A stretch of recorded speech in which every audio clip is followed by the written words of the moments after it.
ఇప్పుడు మనం ఈ ప్రాబ్లం డిస్కస్ చేద్దాము. Solve the recurrence relation using substitution method T of n equal to if n greater than 1 T of n minus 1 plus log n వేరియాజ్ if n equal to 1 then 1. So ఈ recurrence relation మనం solve చేద్దాము. So T of n ఏమి ఇచ్చారు? T of n equal to T of n minus 1 plus log n ఇచ్చారు. Let it be equation number 1 అనుకుందాము. ఇప్పుడు మనకి టీ ఆఫ్ ఎన్ మైనస్ 1 ఉంది ఇక్కడ, కాబట్టి T of n minus 1 derive చేద్దాము. So T of n minus 1 అంటే ఏమొస్తుంది? ఆల్రెడీ మనకి టీ ఆఫ్ ఎన్ తెలుసు. So T of n minus 1 రావాలి అంటే ఎన్ ఉన్న ప్రతి చోట ఎన్ మైనస్ 1 పెట్టాలి. సో ఇప్పుడు ఏమొస్తుంది? టీ ఆఫ్ ఇక్కడ ఎన్ ప్లేస్లో ఎన్ మైనస్ 1 పెట్టాలి, మైనస్ 1. సో ఎన్ మైనస్ 1 అంటే ఏమొస్తుంది? ఎన్ మైనస్ 1 పెట్టాము ఎన్ ప్లేస్లో, ఎన్ మైనస్ 1 సో మైనస్ 1 అంటే -2 వస్తుంది, plus log of. So n ప్లేస్లో ఏం చేయాలి ఇప్పుడు మనం? ఎన్ మైనస్ 1 పెట్టాలి. So log of n minus 1. Okay, ఇక్కడ మనకి టీ ఆఫ్ ఎన్ మైనస్ 2 ఉంది, కాబట్టి టీ ఆఫ్ ఎన్ మైనస్ 2 కూడా డిరైవ్ చేయండి. సో టీ ఆఫ్ ఎన్ మనకు ఆల్రెడీ తెలుసు. సో ఎన్ మైనస్ 2 రాయాలంటే ఏం చేయాలి అని? ఎన్ ఉన్న ప్రతి చోట ఎన్ మైనస్ 2 పెట్టాలి. So T of n minus 2 -1 అంటే ఏమొస్తుంది? ఎన్ మైనస్. సో -2 -1 అంటే -3 plus log of. So n ప్లేస్లో ఇప్పుడు ఏం చేయాలి మనం? ఎన్ మైనస్ 2 పెట్టాలి, ఎన్ మైనస్ 2. ఓకే, సో ఈ విధంగా మనం చేసుకుంటూ పోవచ్చు. సో వాడు ఇచ్చిన ఈక్వేషన్ ఏంది? T of n equal to T of n minus 1 plus log n ఇచ్చారు. సో ఆల్రెడీ మనకి టీ ఆఫ్ ఎన్ మైనస్ 1 తెలుసు, కాబట్టి substitute T of n minus 1 in equation 1. అప్పుడు మనకి ఏమొస్తుంది? టీ ఆఫ్ ఎన్ మైనస్ 1 ప్లేస్లో ఇది పెడదాం. అప్పుడు ఏమొస్తుంది? T of n minus 2 plus log of n minus 1. So T of n minus 1 ప్లేస్లో ఇది పెట్టాం. సపరేట్గా మనకి ఏముంది? లాగ్ ఎన్ ఉంది, so let it be equation number 2. తర్వాత T of n equal to, ఇక్కడ already T of n minus 2 ఉంది, already we know what is T of n minus 2. So substitute T of n minus 2 in equation 2. అప్పుడు ఏమొస్తుంది? T of n minus 2 ప్లేస్లో ఇది పెడదాము.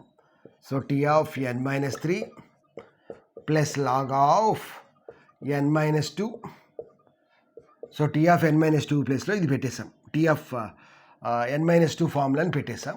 ఇక్కడ సపరేట్గా మనకి ఏముంది? Plus log of n minus 1 ఉంది, ప్లస్ లాగ్ ఎన్ ఉంది. Let it be equation number 3. ఇప్పుడు 1 2 3 అబ్జర్వ్ చేసి మనం కేత్ టర్మ్ రాద్దాము. So after k number of steps, kth term, final term. So T of n equal to, so ఒకసారి చూడండి ఇక్కడ ఏముంది? ఫస్ట్ ఈక్వేషన్లో ఎన్ మైనస్ 1 ఉంది, సెకండ్ ఈక్వేషన్లో ఎన్ మైనస్ 2 ఉంది, థర్డ్ ఈక్వేషన్లో ఎన్ మైనస్ 3 ఉంది. కాబట్టి లాస్ట్ ఈక్వేషన్లో మనం ఏ రాయొచ్చు? ఎన్ మైనస్ కే, కేత్ టర్మ్ కాబట్టి కే వరకు రాసుకుంటూ పోయాం. తర్వాత ఇక్కడ మనకి 3 ఉంది, ఇక్కడ సబ్ట్రాక్టెడ్ టర్మ్ 2 ఉంది. వేరియాస్ ఈక్వేషన్ అబ్జర్వ్ చేస్తే ఇక్కడ 2 ఉంది, ఇక్కడ 1 ఉంది.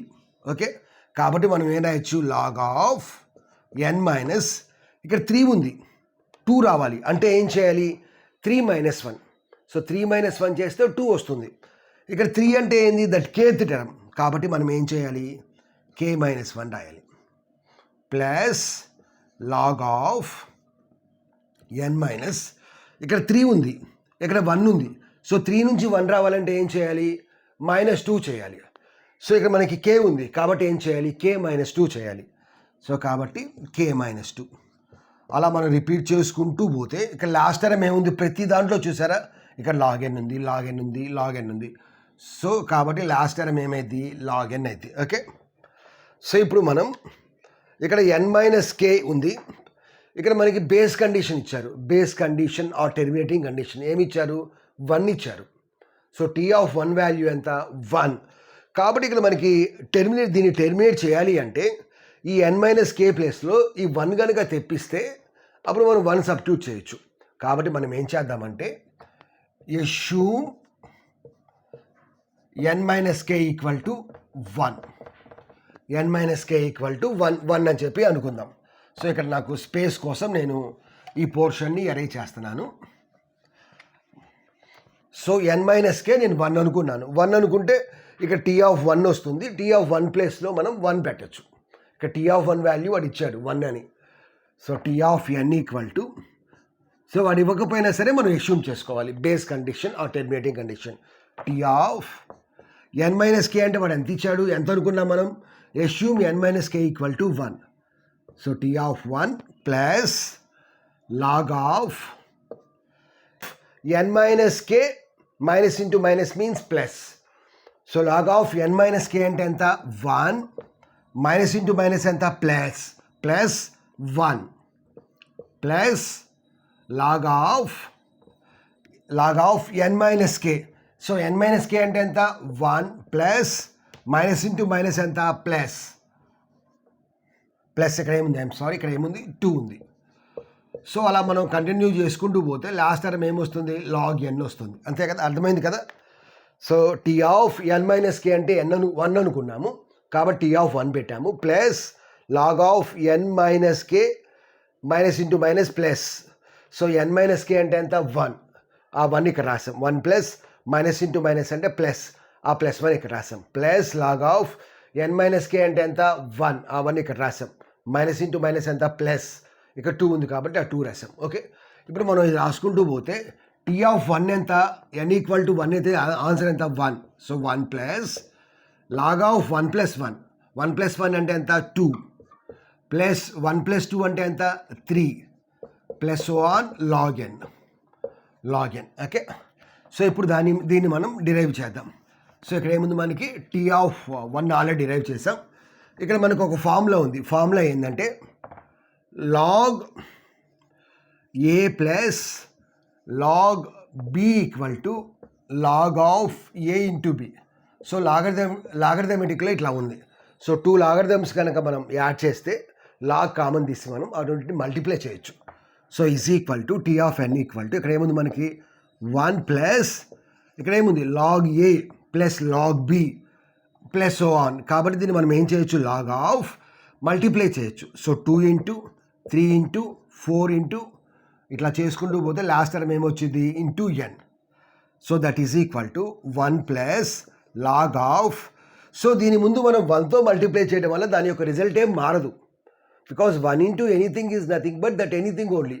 సో కాబట్టి 1తో మల్టిప్లై చేయడం వల్ల దీని యొక్క రిజల్ట్ అయితే ఏం మారదు, 2 ఇంటూ 3 ఇంటూ 4 అని. కాబట్టి నేను 1తో మల్టిప్లై చేశాను. సో 1 ఇంటూ, సో ఇట్లా మల్టిప్లై చేసినా మనకి 2 3 4 వస్తుంది. ఓకే, సో ఇది ఒకసారి చూద్దాం. 1 ప్లస్, ఇది మనకి ఏ ఫార్ములాలో ఉంది, we know the formula for n factorial. So n factorial అంటే ఏంది మనకి, n ఫ్యాక్టోరియల్ సపోజ్ 5 ఫ్యాక్టోరియల్ చేయాలి. 5 ఫ్యాక్టోరియల్ అంటే ఏంది, 5 ఇంటూ 4 ఇంటూ 3 ఇంటూ 2 ఇంటూ 1, లేదంటే 1 into 2 into 3 into 4 into 5. So 2 3s are 6, 6 into 4 24, 24 into 5 120. So కాబట్టి దీనికి మనకి ఏంది 1 plus log of n factorial. So 1 log n ఫ్యాక్టోరియల్లో మనకి పెద్ద టర్మ్ ఏంది log n. So this is equal to log n factorial. So order of log n factorial అని చెప్పచ్చు. లేదంటే మనం లాగ్ n ఫ్యాక్టోరియల్ని ఎలా రాయొచ్చు అంటే, ఇప్పుడు సపోజ్ ఇక్కడ మనం n ఫ్యాక్టోరియల్ తీసుకున్నాము. సో n ఫ్యాక్టోరియల్ని మనం ఎలా రాయొచ్చు, n into n minus 1 into n minus 2 into ఇలా రాసుకుంటూ పోవచ్చు, అంతే కదా. సో 3 ఫ్యాక్టోరియల్ అంటే 3 into 2 into 1. So n into n minus 1లో మనం ఇక్కడ నేను n కామన్ తీసాను అనుకోండి, అప్పుడు ఏమొస్తుంది 1 మైనస్ n కామన్ తీసా కాబట్టి ఇక్కడ ఏమొస్తుంది 1/n, అంతే కదా. n ఇంటూ 1 ఎంత n minus n into 1/n అంటే 1. ఇక్కడ n కామన్ తీసాను అనుకోండి, అప్పుడు ఏమొస్తుంది 1 మైనస్ 2/n వస్తుంది. సో కాబట్టి ఇక్కడ మనకి తీసుకుంటే హైయెస్ట్ ఏమున్నాయి ఎక్స్పోనెంట్స్ n ఇంటూ n. ఇట్లా మనం n టైమ్స్, ఇక్కడ 3 టైమ్స్ ఉంది కాబట్టి n⁻3. అలా 5 టైమ్స్ వేస్తే మనకి ఏమొస్తుంది n⁻5. So that is nothing but n. So ఈ n అనేది ఏమైంది, that depends upon the value of the n. ఇక్కడ 3 ఉంది అనుకోండి n⁻3 వస్తుంది, 5 ఉంటే n⁻5 వస్తుంది. కాబట్టి దీన్నే మనం ఎట్లా రాయొచ్చు అంటే లాగ్ n ఫ్యాక్టోరియల్ని లాగ్, ఇక్కడ ఏమొచ్చింది n ఫ్యాక్టోరియల్ అంటే మనకి ఎంత వచ్చింది n⁻n వచ్చింది, n⁻n వచ్చింది. a పవర్ m అంటే మనకి ఫార్ములా ఏముంది m log a. Log A power M equal to M log A, we have a formula. Log X power Y equal to Y log X. కాబట్టి log n power ఎన్ని మనం ఏం రాయొచ్చు, ఎన్ log ఎన్ అని చెప్పి రాయొచ్చు. ఓకే, సో కాబట్టి దీని యొక్క టైం కాంప్లెక్సిటీ ఏమొస్తుందంటే order of N log N వస్తుంది. సపోజ్ మనకి ఎన్ లాగ్ ఎన్ ఏమైనా మల్టిపుల్ చాయిస్ క్వశ్చన్స్ ఇచ్చి ఆన్సర్ ఇవ్వలేదు అనుకోండి, order of log N factorial అని ఇచ్చారనుకోండి, సో ఇదన్నా మీరు సెలెక్ట్ చేసుకోవచ్చు. That is also correct answer. Okay, so ఈ విధంగా మనం ఈ రికరెన్స్ రిలేషన్ని చాలా ఈజీగా సాల్వ్ చేయొచ్చు.